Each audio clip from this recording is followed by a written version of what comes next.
Hello, everyone. Thank you for attending Virtual Open Day today, and thank you for attending the Faculty of Nursing presentation. My name is Professor Fran Malash. I am a registered nurse. My role here with the Faculty of Nursing is Student Success Coordinator. What that means is I'm the main nursing program academic advisor for students. So I also talk with prospective nursing students, and I will be sharing my contact information, how to make an appointment within this presentation as well. My email address is there on the screen, so you're welcome to connect with me through email if you wish. Before we begin, I would like to take a moment just to acknowledge the land that we're on. I'm a settler of European heritage, born in Leamington, raised in Kingsville. Those are nearby to Windsor, local to Windsor area. I continue to reflect continually on what it means to live and work here in Windsor, Essex. I see this land as a gift, and with that comes a certain responsibility to care for it and to honor Indigenous peoples who have cared for it long before us. The University of Windsor is situated on the traditional territory of the Three Fires Confederacy of First Nations, the Ojibwa, the Odawa, and the Potawatomi. And in this area was part of the McKee Purchase, also known as Treaty 2, from the year 1790. I'm committed to continuing to learn and unlearn and to deepen my understanding of the relationships between people, land, water, and all living things. I also want to move beyond acknowledgement towards meaningful action grounded in respect and accountability. I'm entirely grateful to work alongside of colleagues who are also committed to reconciliation. I think about we have professors in nursing who are Indigenous and who teach an Indigenous health course. I think about also the connection with colleagues who are going on their own journeys and us sharing as a faculty and staff what that means to us. So I recognize that all of the work that we are doing takes ongoing reflection, humility, and partnership with each other and with Indigenous communities. So what is nursing? I can tell you that I've been a nurse for 21 years. It is not boring. It combines compassionate care with the science of healing, health promotion, illness prevention, and lifelong support across all stages of life. So whatever you think your interest is, you could find a career or job in nursing that kind of matches that. And it moves with you throughout your lifetime. The nursing profession offers diverse career opportunities in various healthcare settings. We'll look at some of those, but they include hospitals, public health, home health care, industry, occupational health, and specialized areas such as cardiac care, labor and delivery, diabetes education, infection control, wound care, and oh my goodness, so much more. The University of Windsor BScN program really stands out for its strong focus on nursing excellence, blended research-informed theory, and hands-on practice to prepare students as knowledgeable, confident, and compassionate leaders in healthcare.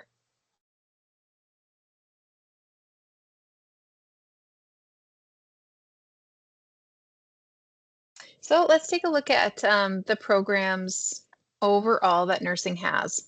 The Faculty of Nursing is actually quite large, and we have quite a diverse offerings. Let's start with the undergraduate BScN programs first.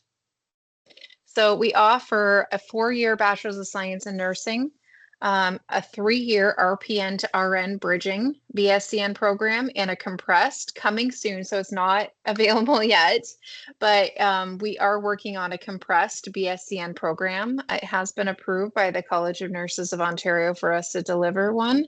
However, the eligibility requirements for that compressed program are not yet known. So all programs are designed to prepare future nurses with strong clinical, leadership, and evidence-informed practice skills. Let's talk about our graduate nursing program pathways. So after completing a BScN and becoming a registered nurse in Ontario, students can continue advancing their education and practice through graduate nursing programs. Such as the following. So we have 2 different types of Masters of Science in Nursing courses. One is course-based and one is thesis-based. And then in order to be a nurse practitioner actually practicing, you must have your master's. So we have two programs. We've got the MSCN Combined Nurse Practitioner Program. And then we have for those students who have completed, those people who have completed their master's already, we've got a one-year nurse practitioner diploma program as well. Then we also have the PhD, so Doctor of Philosophy in Nursing program. So those are our graduate programs. All of the pathways that I've listed, they support advanced clinical practice, leadership, research, education, and of course, expanded opportunities in healthcare. So how does one become a registered nurse? Well, they need to take the four-year BScN program first. They need to complete the National Council licensure examination. So that's what's known as the NCLEX RN with the College of Nurses of Ontario. Well, actually, you know what? The NCLEX can be written either in the States or in Canada. So that's it's a national exam, international exam. So that result can be used. So let's say you take your NCLEX in Ontario. You can actually take your pass result and then go to Michigan. And then, you know, if an employer offers you a job, you can then apply to the Michigan State Board, for example. So we are on the border between Windsor and Detroit. So we are uniquely situated with all sorts of employment opportunities that come up. So anyways, I'll talk a little bit more about that, but our grads do really well on that licensing examination. We are well above the provincial pass rate. So you can see what our NCLEX results are. Those are published on the College of Nurses of Ontario website. So if you take a look at kind of how University of Windsor ranks overall, you'll see that we're ranked number 2 in Ontario with an outstanding 97.5 year-end NCLEX pass rate. So anyways, that's something that we really celebrate. The 2025 provincial results have not been published yet. So once those come out, I mean, we're always refreshing these presentation videos and that. So I'm sure that you'll get more information as we get those statistics too. All right, let's talk a little bit about career pathways because really healthcare is exploding.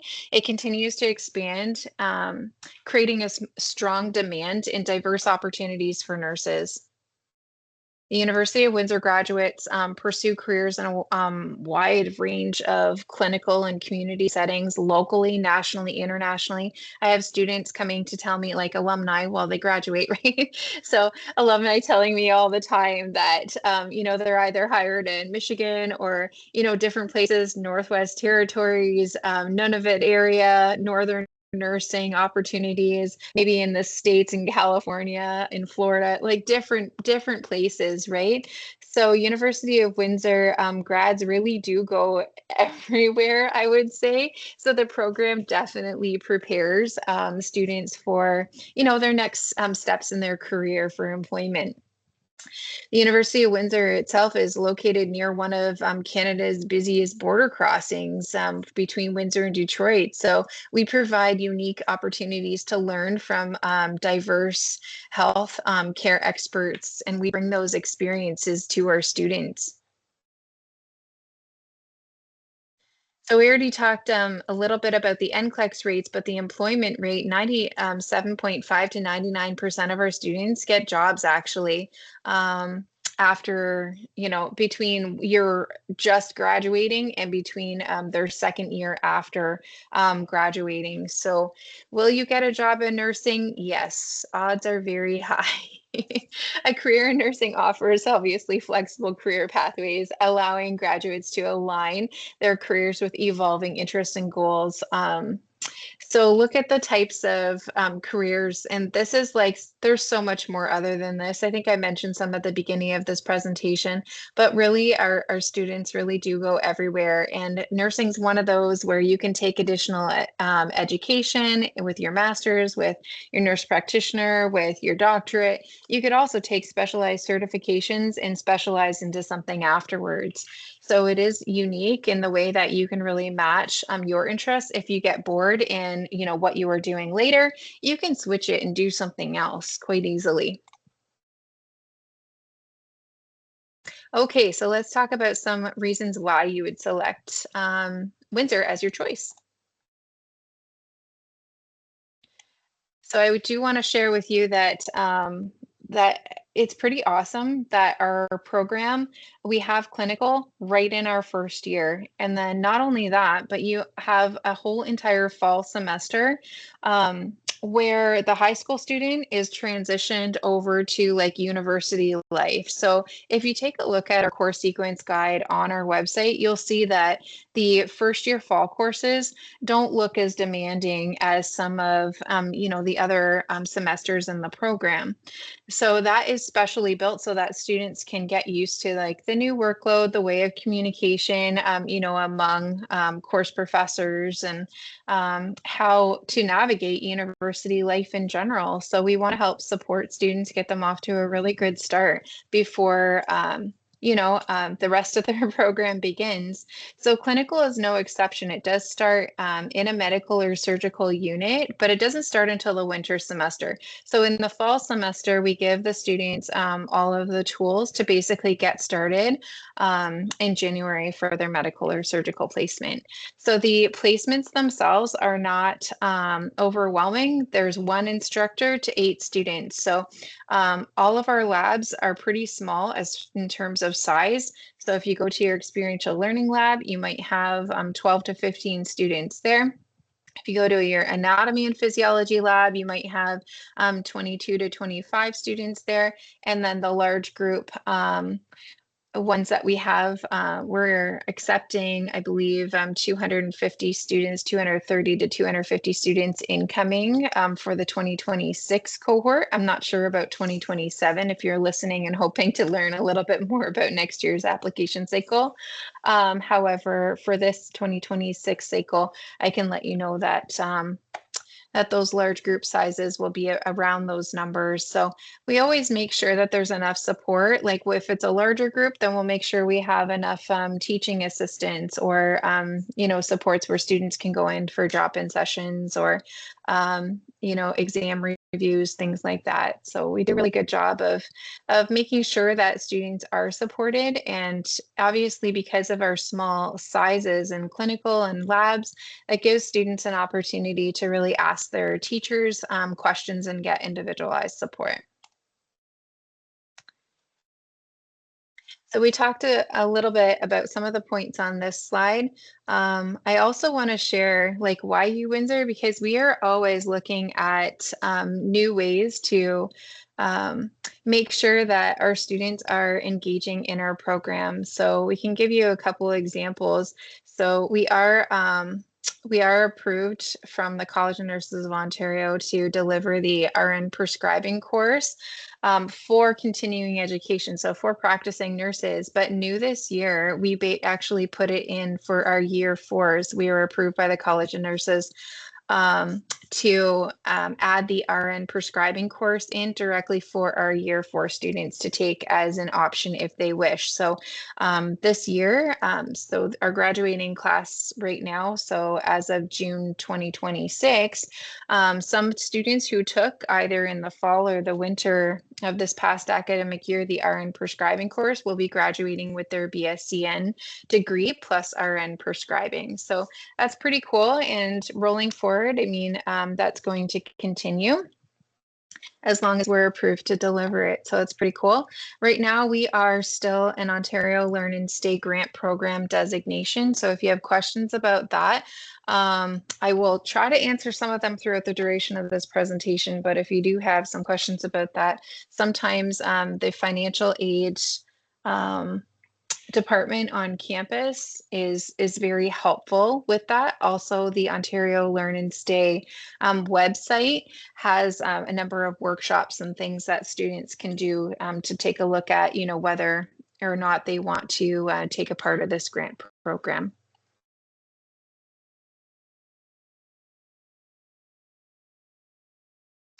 So Let's talk a little bit about student support and what that means in our program. So our focus is entirely on student support, like this slide says.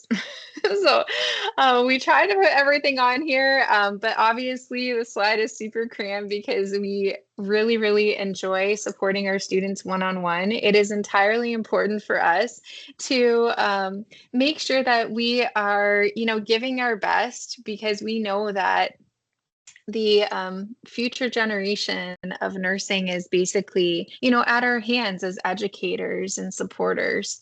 So all of our course professors, our faculty, yes, they're ingrained and, they very much are staying cutting edge with their research, but they're also entirely approachable. So if students are having, issues with their learning or course content or helping, trying to navigate something from beginning to end, our teachers are there to walk alongside students and create that really engaging environment for students. So we also have a dedicated student support team. So in our student success office here, we have myself as the academic advisor, and then we also have a specific clinical therapist who meets with nursing students just to help students with their overall mental health needs. Sometimes what students see in clinical hits pretty close to home, so having that is like very important, and it is free for all nursing students. It's covered through tuition. We also have in this office here, we also have our clinical placement team, and they individually support students. So they don't really have to find their own clinical placements. They don't have to do any of that work themselves. We make sure that they are meeting all of their College of Nurses requirements for graduation through placement. So yeah, that team works really hard in order to place students. We also have an amazing peer mentor program. So these are third and fourth year nursing students who are hired to support other students. So if you are first year, second year, third year, fourth year, and you need to have a little bit more practice, whether you're practicing for a compulsory, skill or anything, or whether you're just trying to prep a little bit better for clinical, you need a little bit of skill refinement, something, then we do have open lab practice as well as one-on-one appointments that students can make. So that's just like literally a drop in the bucket as far as like support goes. Like through the academic advising realm, we also like if a student receives underneath a 60% on their exam, we send them an invite from our office to say, hey, what happened? Just so that we can match students with individual resources moving forward so that they can make some improvements for midterm 2 or some of their assessments that they have tied with their courses. So that's pretty unique. I mean, it doesn't stop there, but that's just kind of like all I have time for in this presentation. So we also want to involve students in professional development activities and in research activities as much as possible. We do have study abroad. Right now we've got, yeah, it is Sweden. Yeah, Sweden, and then Tanzania, Africa as well. That we have right now, but those change from time to time. So if people are really interested in study abroad, that's something that they can ask me about as well. So I just wanted to mention that this is one of our research projects that we have going on with our faculty. So there's lots of different things that students can get involved with in an undergrad capacity, as well as like a if they can work with professors in a research, like in an informal or formal mechanism. So we have a brand new research collaborative, which is a prime example of that. And these are people who have chosen to be on an informal, like not paid committee.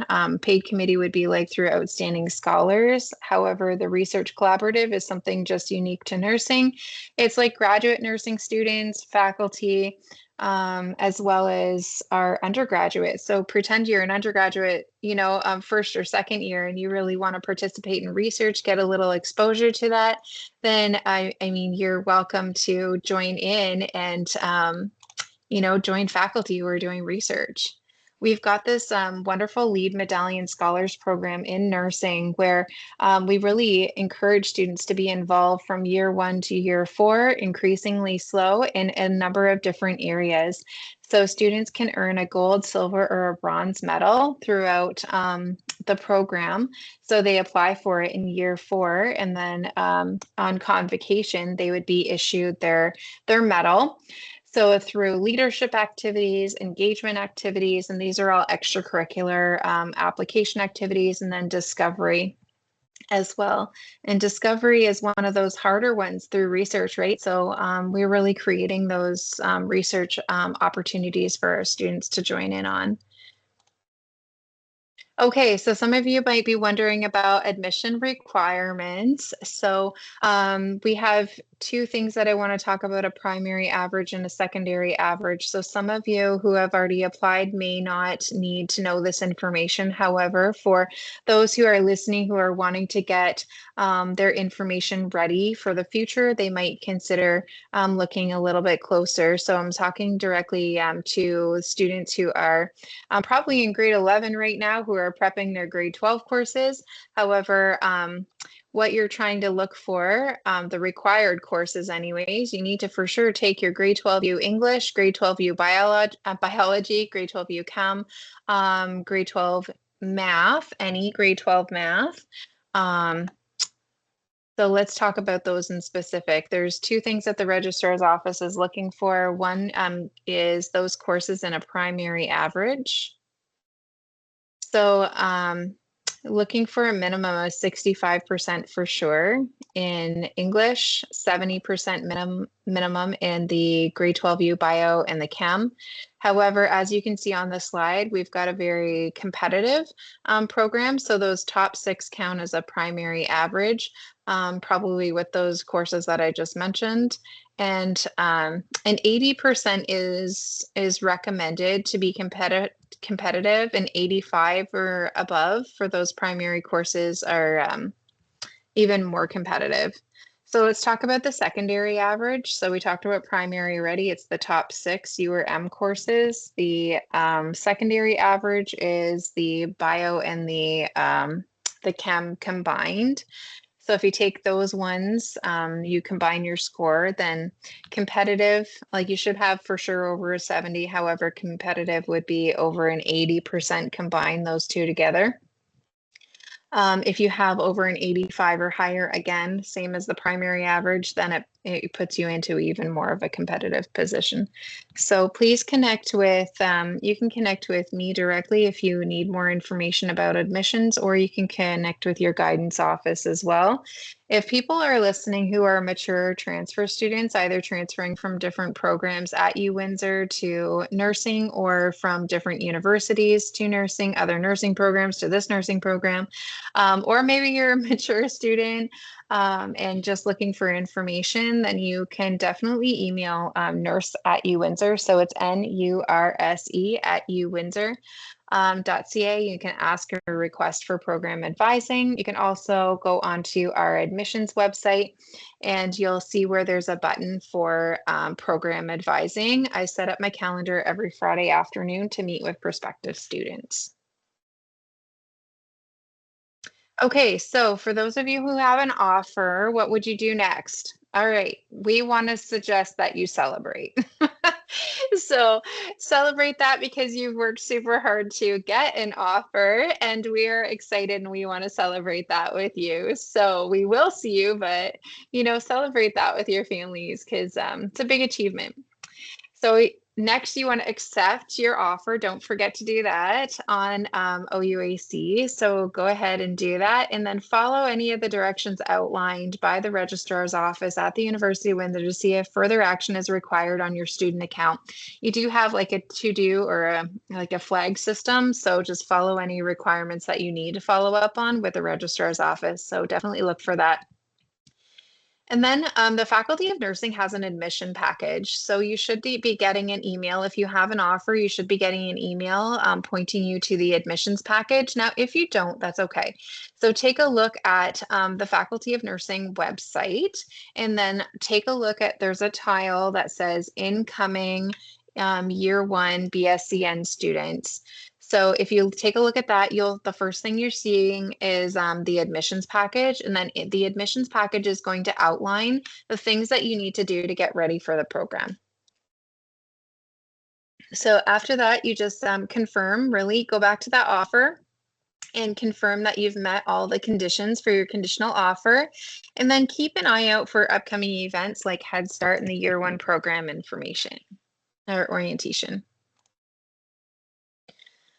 So Head Start is July 24th this year. It is actually a really valuable day for students to come, not only because of the campus activities, but nursing does like a program advising session. So we open up the labs for students to come and see the labs and engage with our students again. We also make sure that we go through the admission package with students to to help them set up their life before September hits. So it's not a mandatory session, but it's definitely very, very helpful. So that's the number one thing that I would encourage, I guess, people would do. You could probably look at, like, if you accept your offer before June 1st, then take a look at when you are eligible to register. Oftentimes you're able to register early. If you're coming directly from high school, you could be registering as early as May.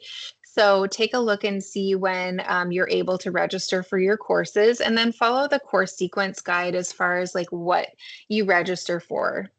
The Year One program orientation is mandatory, and it is on September 9th. So students can expect to come early, 8:30, to get registered and ready to go for their day. So it is a long day, but a really good one to get landed for the entire program. So anyways, that's outlined in the admission package as well. If people need more information or need like one-on-one advising, please email nurse@uwindsor.ca. Or like I said, look for the program advising button on our Faculty of Nursing admissions website. All right, so if you want to take a picture of this for later, we encourage you as well to follow us on our socials. Check out @UWin Nursing, especially on Instagram. I just want to say thank you very much for listening. It's been a pleasure presenting, and if you need anything at all, remember emailing nurse@uwindsor.ca. Take care, everyone. Have a great day.